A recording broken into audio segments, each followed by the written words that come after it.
Hi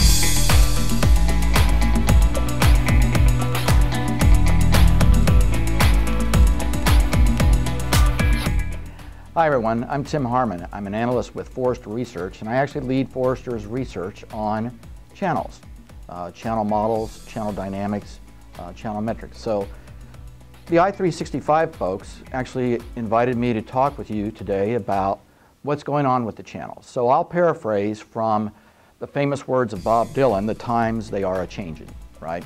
In this case, it's the channels that are a-changin', and boy, are they ever a-changin'. One of the hottest areas in cloud computing is managed services. So managed services providers have really done extremely well for the past number of years. I think it probably really took off in the economic downturn of 2008-2009 when customers stopped buying a lot of products, or at least decreased their budgets, but weren't shy about paying on a monthly or annual recurring revenue basis for services to be provisioned to them. And managed service providers certainly saw their revenues grow during that time and are continuing to do so.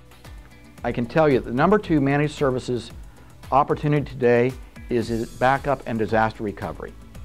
Just to give you an idea, 77% of customers who say they want to provision some sort of solution in the cloud identify backup and disaster recovery as where they want to go in a managed services basis.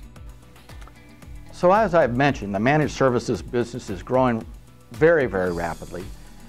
That can be good news and perhaps not so good news. It's going to be good news for those channel companies that get in now and get in with both feet, right? So really go aggressively after that market and pursue the business opportunities that it represents.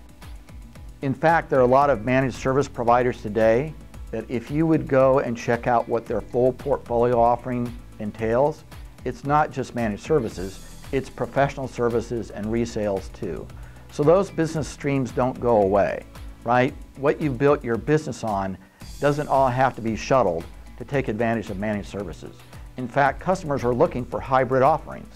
They want a solutions provider that can provide technology solutions for them in the form of on-premise solutions, which aren't going away, but also cloud computing and managed service solutions. They want the full portfolio and are going to look for companies that can offer the broadest portfolio of on-premise and cloud computing managed services offerings.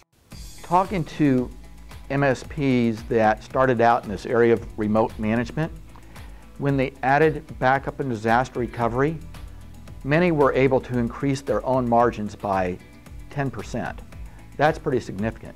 So it should be pretty obvious to everyone that there is great opportunity today and great opportunity in the next year or two in terms of managed services. That opportunity is not always going to be here. The market's going to get crowded, right? But that opportunity is here today. And it's going to be, again, those companies that make an aggressive move to take advantage of the managed services opportunity in the terms of the investment that they make, in terms of the skill sets they develop, in terms of the marketing mindset that they adopt themselves and in conjunction with their vendor partners, and quite frankly in terms of the vendors they select to partner with.